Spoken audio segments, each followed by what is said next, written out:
நீங்களே மீடியா முன்னால பேசிவிட்டு ம். அப்புறம் கோர்ட்டுக்கு போய் கோர்ட்டு உத்தரவு போடுது அவங்க 2 பேரை பத்தி பேசாதீங்க. ஏங்க என்ன கர்ப்பமாக்கிட்டாங்கன்னு நிறைய பேர் சொல்லிட்டு இருக்காங்க. ம். அது பொய்யுங்க. கர்ப்பம் நான் என் வயித்தை பாருங்க அப்படியா இருக்கு. ஆமா, எனக்கு 6 காட்டியிருக்கு. பேக் இருக்கு. எப்பா அவர் கூட யார் தங்குனாங்களா? ம். அந்த ஹீரோயின் எங்க தங்கியிருக்கா? ம். இவர் எத்தனை மணிக்கு படுக்கிறாரு ம். ங்கிறதெல்லாம் சந்தேகம் வந்த பிறகு நீங்களா இருந்தாலும் சரி உங்க மனைவி கேட்க தான் செய்யும்.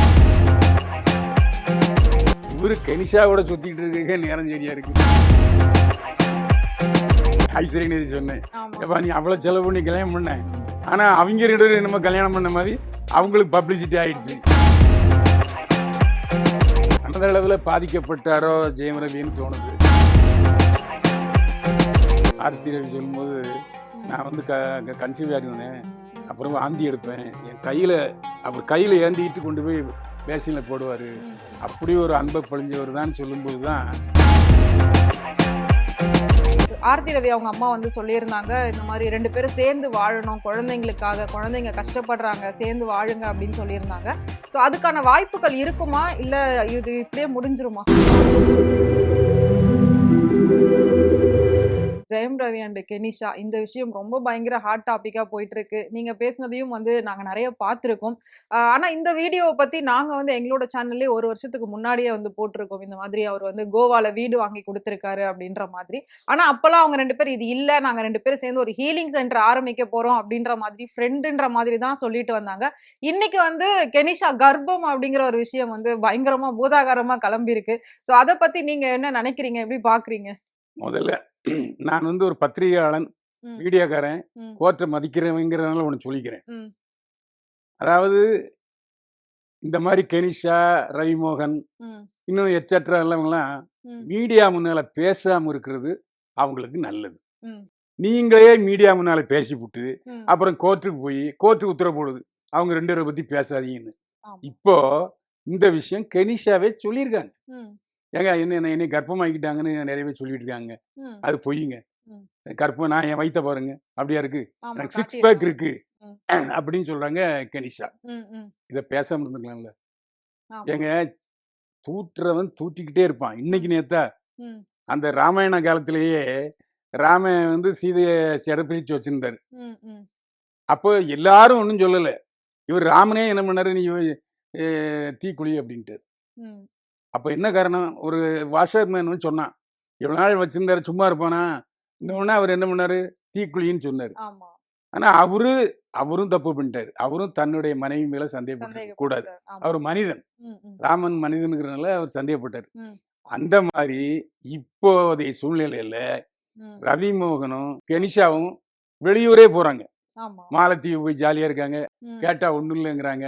ம். ஏங்க ஒன்றும் இல்லைங்கிறதுக்கு தான் இவ்வளவு பாடா? ஆமா. அதாவது டைவர்ஸு கேட்டாச்சு, ம். அது விசாரணையில் இருக்கு. ம். ம். கெனிஷாவோட நீ சுற்றிட்டு இருக்கீங்க. ஆமா. ஆனால் அதுக்கான காரணம் சரியான காரணம். நான் வந்து மன உளைச்சலில் இருந்தேன். ம். ம். மன உளைச்சல் இருந்த இன்னைய ரெக்கவர் பண்ணது அவங்க தான். ம். அந்த ஒரு காரணத்துக்காக நண்பர்களாக இருக்கலாம். ம். நண்பர்கள் அடுத்து காதலாக மாறலாம், அது வேற பிரச்சனை. ம்.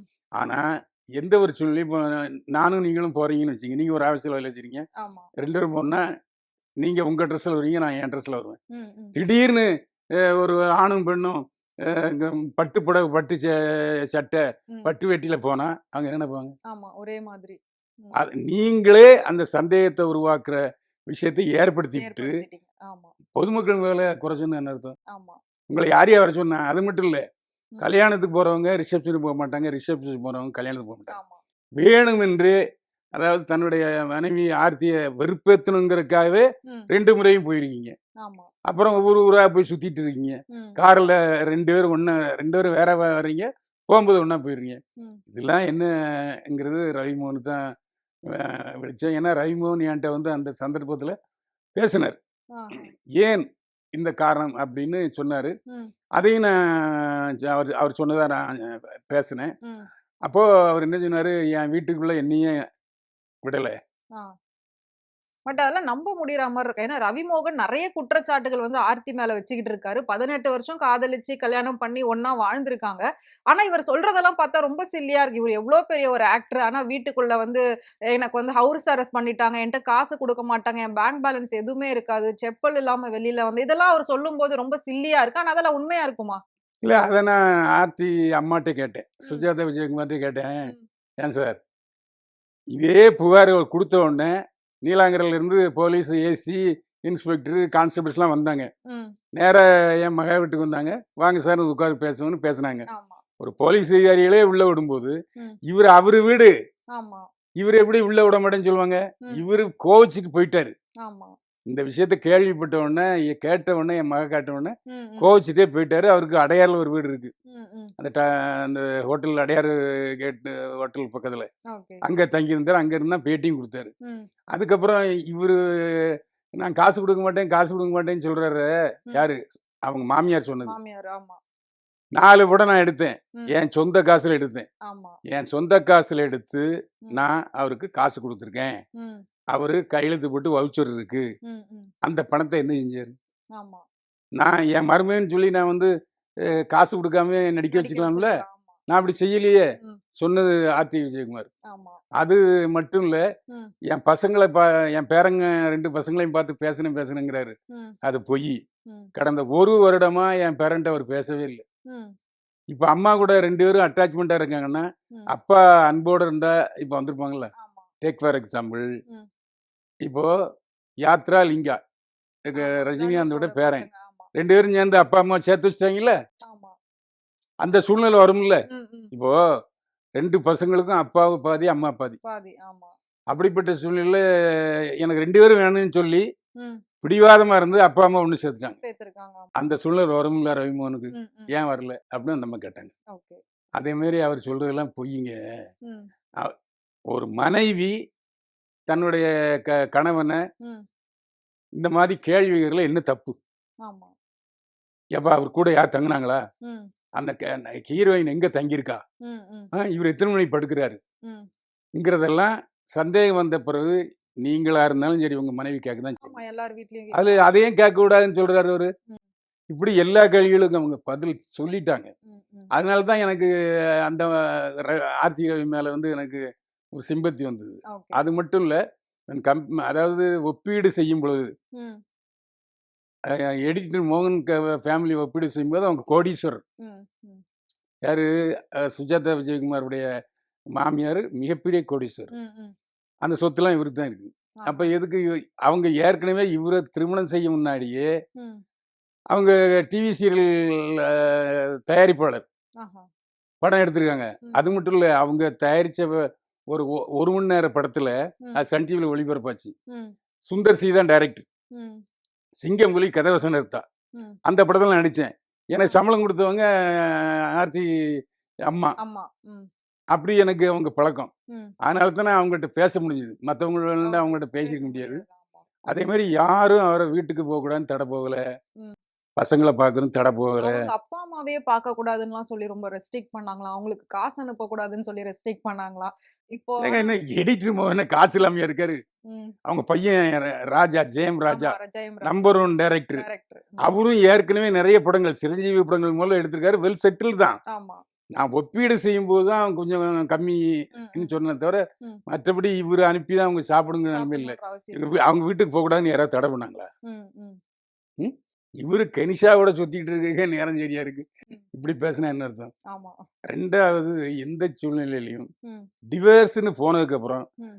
லீகலி டிவோர்ஸ் ஆன பிறகு தான் இவரு இந்த மாரி சேட்டைகள்லாம் வெளியில பண்ணுவாரு. ஆமா. வெளியில கொண்டு வருவாங்க. ஆனா இவரு இவ்ளோ தைரியமா இவர் வந்து பல பேருக்கு மேபி ரோல் மாடலா இருக்கலாம். எல்லாருக்கும் பிடிச்ச ஒரு ஹீரோவா இருக்கலாம். ஆனா இவரே இப்படி பண்ணும்போது, அது இன்னும் கொஞ்சம் ஆடியன்ஸ்க்கு வந்து ஒரு அதிருப்தியா தானே இருக்கும். ஆமா. So அது அத மட்டும் நான் வந்து இல்லாம இவங்க நீங்க சொன்ன மாதிரி கல்யாணத்துக்கு 2 பேரும் ஒரே மாதிரி காஸ்டியூம்ல போனாங்க. 2 வேளையும் போனாங்க அப்படின்னு சொல்லியிருந்தீங்க.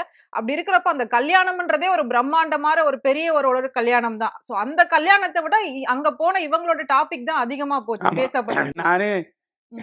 ஐஸ்வர்யநிதி சொன்னேன். ஆமா. "எப்பா நீ அவ்வளோ செலவு பண்ணி கல்யாணம் பண்ண. ம். ஆனா அவிங்க 2 பேரும் என்னமோ கல்யாணம் பண்ண மாரி, அவங்களுக்கு பப்ளிசிட்டி ஆயிடுச்சு. பப்ளிசிட்டி ஆயிடுச்சு. என்னென்னய்யா ஆமா. பண்றது?" ஆமா. அப்படின்னு சிரிச்சாரு. ஆமா. அன்றைய லெவல்ல ம். ஐஸ்வர்ய கணேஷ் மகள் கல்யாணம் என்பதை விட, ம். கெனிஷா ஜெயம் ரவி பண்ண கூத்து தான் அதிகமா. எல்லாருடைய மனதையும் போய் தாக்கிச்சு. ஆமா. ஸோ அது பின்தங்கிருச்சு ஐசைமுள் திருமணங்கிறது. ம், ம். அது மட்டும் இல்லை, இப்பவும் மாலத்தீவுக்கு போகிறேங்கிறாங்க, கார்லேயே எல்லாம் போகிறேன் ஆமா. அப்படின்னு சொல்கிறாங்க. ம், ம். அப்போ இது வந்து வேண்டுமென்றே நீதிமன்றத்துக்கு எதிராக செய்கிறாங்களா? ம், ம். அந்த ஒரு கேள்வி இப்ப இருக்கு. ரீசென்ட்டா ஒரு கோயிலுக்கு போய் மாலை ஒண்ணா போட்டுக்கிட்டு நின்னுட்டு இருக்க மாதிரி கூட ஒரு ஆமா, ஃபோட்டோஸ் ஆமா, வெளியில ஆமா. வந்தது. ஆமா. அதாவது இந்து மத இதெல்லாம் அறநிலையத்துறை. எப்படி அவர் வேணும்னு பண்றாரா? இல்ல ஆமா, எப்படி? அது நல்லா தெரியுது. வேணும்னு தான் பண்றாரு. அதாவது அவங்க அதாவது குடும்பத்த அதாவது வெறுப்பேத்துறதுக்கு. அவருடைய முன்னாள் இல்ல அவருடைய மனைவிய ம், வெறுப்பேற்றணும், உசுப்பேற்றணுங்கிறதுக்காகவே பண்ணிட்டு இருக்காருன்னு தோணுது. ம், ம். இல்லைன்னா நிலுவையில இருக்கும்போது, விவாகரத்து வழக்கு நிலுவையில இருக்கும்போது இந்த மாதிரி செஞ்சுட்டு போறா. ஆமா. ஏன்னா ஒரு ஹீரோ அப்படிங்கிறது பல பேருக்கு வந்து ரோல் மாடலா இருப்பாங்க. ஆனா இப்ப இவர் இப்படி பண்றதுனால, வெளியில இருக்கிறவங்களும் மேபி பார்த்து பண்றதுக்கு எவ்வளோ நேரம் ஆகும்? சரி இவரே இப்படி பண்றாரு, இவங்க கேஸ் இந்த அளவுக்கு போய்க்கிட்டு இருக்கு அப்படின்னு. ஸோ எல்லாருக்குமே ஒரு மோட்டிவேஷனா இருக்கக்கூடிய ஒரு ஒரு நடிகரா இருந்துகிட்டு, அவர் இப்படி பண்றத வந்து நீங்க எப்படி பார்க்குறீங்க? சினிமால வந்து யாருக்கு சப்போர்ட் அதிகமா இருக்கு? ஆர்த்தி ரவிக்கா? இல்லாட்டி ரவி இல்ல, மோகன்? இல்ல. அதாவது ஒரு விஷயம், அ அதாவது ஆரம்பத்துல இருந்தே பார்த்தீங்கன்னா, ம், 2வது மனைவி கல்யாணம் பண்ணிட்டாங்கனாலே, ம். அந்த ஹீரோவுக்கு மவுஸ் குறைஞ்சிரும். குறைஞ்சிரும். ஆமா. ஜெமினிஸ் உச்சக்கட்டத்துல இருந்தாரு. ம், அப்புறம் செகண்ட் ஹீரோவா மாறிட்டாரு. ம், ம், என்ன? ம். அதே மாரி ராமராஜன் மார்க்கெட் இல்ல. ம். பார்த்திபன் நல்ல படம் எடுத்தாலும் அவருக்கு மார்க்கெட் இல்லாம போச்சு. மார்க்கெட் இல்ல. ம், அதே மாரி 2வது திருமணம் செய்த எல்லா ஹீரோக்களுக்குமே ம், மரியாதை குறைவு. ம், ஆனா அதே சமயத்துல டிவோர்ஸ் ஆன ம், நடிகைகள் மேலும் உயர போயிட்டு இருக்காங்க. ம், ம். இப்போ இன்னும் ராமராஜனை கம்பேர் பண்ணும்போது நளினியுடைய விஷயம் ஓகே. ஆமா. பார்த்திபனோட அவருக்கு அந்த மாதிரி 3 ஷூட்டிங் மேல இருக்கு. யாருக்கு? ம், சீதாவுக்கு. ம். அதனால அவரு அத உணரணும். உணராம இருக்காரு, என்னன்னு தெரியல. ஓகே.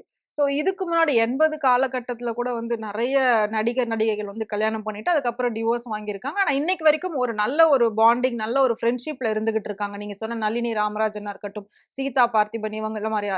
ஆனா இப்போ இவங்க விஷயம் அப்படிங்கிறது இந்த அளவுக்கு ஒருத்தர ஒருத்தர் தாக்கி பேசுறதுக்கான காரணம் என்னவா இருக்கும்னு நெனைக்கிறீங்க சார்?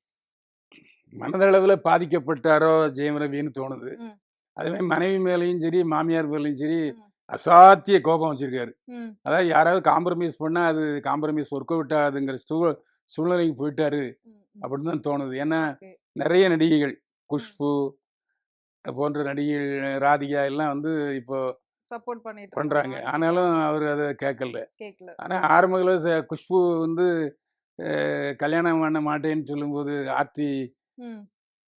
வீட்ல சொல்லும்போது, ஆர்த்தி அம்மாட்டலாம் போய் குஷ்பு குஷ்புலாம் அவங்க தான் பேசியிருக்காங்க. பேசி கல்யாணம் பண்ணி வச்சிருக்காங்க. ஆமா. ஆமா. அதனால அவரு இன்னும் சொல்லப்போனா, ம், நானே பேட்டி அந்த கெ அ ச ஆர்த்தி சொல்லியிருக்காங்க. ம், ஆர்த்தி ரவி சொல்லும்போது, ம், "நான் வந்து கன்சீவ் ஆயிருந்தேன். ம், அப்புறம் வாந்தி எடுப்பேன். என் கையில அவர் கையில ஏந்திக்கிட்டு கொண்டு போய் பேசின்ல போடுவாரு. ம், ம், அப்படி ஒரு அன்ப பொழிஞ்சவர் தான்னு" சொல்லும்போது தான், ம். இதுல இன்னும் உண்மை என்னங்கிறது சரியா தெரியல. ஓகே. ஆர்த்தி ரவி அவங்க அம்மா வந்து சொல்லியிருந்தாங்க, இந்த மாரி 2 பேரும் சேர்ந்து வாழணும். குழந்தைங்களுக்காக. குழந்தைங்க கஷ்டப்படுறாங்க. சேர்ந்து வாழுங்க அப்படின்னு சொல்லியிருந்தாங்க. ஸோ அதுக்கான வாய்ப்புகள் இருக்குமா? இல்ல இது இப்படியே முடிஞ்சிருமா? இல்ல எதுவுமே முயற்சி செஞ்சா முடியாதது இல்ல. ம், அதுவும் இந்த விஷயத்துல கண்டிப்பா நடக்கும். ஏன்னா 2 பேருமே அமைதியா இருந்துட்டாங்க. யாரு? சீதாவும், பார்த்திபனும் அமைதியா இருந்துட்டாங்க. ம், ராமராஜன் நிலையும் அமைதியா இருந்துட்டாங்க. ம், ம். தனுஷும், ஐஸ்வர்யாவும் அமைதியா இருந்துட்டாங்க. அமைதியா இருக்காங்க. ஆமா. ஆனா இவங்க அமைதியா இருக்கறதுக்கான சூழ்நிலை இன்னும் கிரியேட் பண்ணாமயே இருக்காரு ம், ஜெயம் ரவி, ம். ரவிமோகன். அதுதான் பிரச்சனை. இப்ப கோர்ட்ல வந்து 2 பேரும் உட்கார்ந்து சமரசம் பேசுங்க அப்படின்னு சொல்லி டைம் குடுக்கும்போது கூட, ஜெயம் ரவி வந்து பேச மறுத்ததா ஒரு விஷயம் வந்தது. ஆமா. ஆனா இது கோர்ட்ல வழக்கு வரும். ம். அதாவது நீங்க விவாகரத்து வாங்காமயே இப்படி இரிட்டேட் பண்றீங்களான்னுலாம் கேள்வி கேட்பாங்கல்ல ம். மேஜிஸ்ட்ரேட்டு. ஆமா, ஆமா. அது சான்ஸ் இருக்கு. ஓகே. ஸோ இன்னும் கொஞ்ச நாள்ல தெரியும் இவங்களோட கேஸ் எங்க போய் முடிய போது, எப்படி முடிய இல்ல போகுது நம்மள அப்படிங்கிறது. பொறுத்தவரைக்கும், ம், என்ன பொறுத்தவரைக்கும் சரி, உங்கள பொறுத்தவரைக்கும் சரி, ம், ரசிகர்கள பொறுத்தவரைக்கும் சரி, யூடியூப் சேனல பொறுத்தவரைக்கும் சரி, ம், மீண்டும் ஆர்த்தி ரவியும், ம். ரவிமோகனும் ஒண்ணா வாழணுங்கிறது தான் எல்லாரோட ஆசையும். நம்முடைய பிரார்த்தனை. அது நடக்கும்னு நம்புறோம். நீங்க சொன்ன பல விஷயங்கள் வந்து எல்லாருக்குமே இன்னும் டீப்பா புரிஞ்சிருக்கும் அப்படின்னு நெனைக்கிறேன். ஸோ தெரியாதவங்க கூட எல்லாமே இப்ப தெரிஞ்சுட்டு இருந்திருப்பாங்கன்னு நெனைக்கிறேன். ஸோ நீங்க இவ்ளோ நேரம் வந்து உங்க டைம எங்க கூட ஸ்பெண்ட் பண்ணி, இவ்ளோ விஷயங்கள் எங்களுக்கு வந்து தெரிய வச்சதுக்கும், புரிய வச்சதுக்கும் ரொம்ப நன்றி sir. Thank you so much sir. இனிமேல் அடிக்கடி உங்களுடன் இந்த சேனல்ல சந்திக்கிற வாய்ப்பு கிடைத்திருக்கிறது. அதை அருமையாக பயன்படுத்திக் கொள்வோம். அருமை சகோதரி அவர் நிறைய கேள்விகள் வச்சுருக்காரு, என்னை விட அதிகமாக தெரிஞ்சவர். எனவே நானே இன்னும் அதிகமாக ப்ரிப்பேர் பண்ணிட்டு வரணும். அடிக்கடி ஃப்ரண்ட் ரூட்ஸ் சேனலில் சந்திப்போம். சப்ஸ்கிரைப் ஆகுங்க. நீங்கள் சப்ஸ்கிரைபர் ஆகியிருந்தா உங்கள் நண்பர்கள், உற்றார் உறவினர்களை ஃப்ரண்ட் ரூட்ஸ் சேனலை சப்ஸ்கிரைப் பண்ண சொல்லுங்கள். மீண்டும் சந்திப்போம். வாழ்க வளமுடன்.